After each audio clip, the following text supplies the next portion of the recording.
আমার অবশ্য একটা কবিতা লেখা আছে। আর 2016 সালে সেপ্টেম্বর মাসে 22 তারিখ আমার একটা কবিতা প্রকাশ হয়েছিল। এটা হচ্ছে যে আপনার বৃক্ষ। আর বিভিন্ন আরও আমার অনেক কয়টা কবিতা লেখা আছে, অবশ্য বললে আপনি চাইলে একটা শোনাতে পারি। জি, এটা খুব শীঘ্রই লেখা আর কি।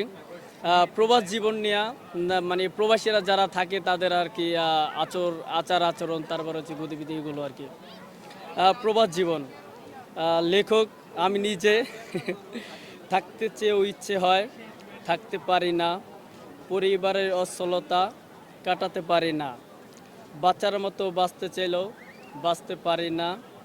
পরিবারের সুখ আনতে যেও আনতে পারি না। হানাহানি চাওয়া পাওনা কমাতে পারি না।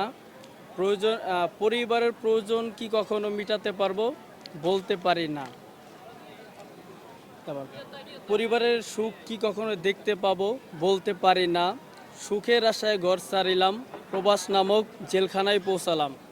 কবে আবার আসবো ফিরে নিজের মাতৃকোলে, সেদিন আমি সফল হব মায়ের মুখটি দেখে। আচ্ছা, আপনি কি কখনো প্রবাসী ছিলেন নাকি? না, কখনো থাকা হয় নাই, কিন্তু তাদের নিয়ে আমার খুব ভালো লাগে। তাদের যে আচার আচরণ, তারপর হচ্ছে তাদের যে কাজকর্ম, তারা বাংলাদেশের জন্য অনেক তারা বাংলাদেশের জন্য অনেক স্যাক্রিফাইস করছে। তারা এই যে জুলাই অভ্যুত্থানেও তাদের তাদের অনেক ভূমিকা আছে, যার কারণে তাদের আমার খুব ভালো লাগে।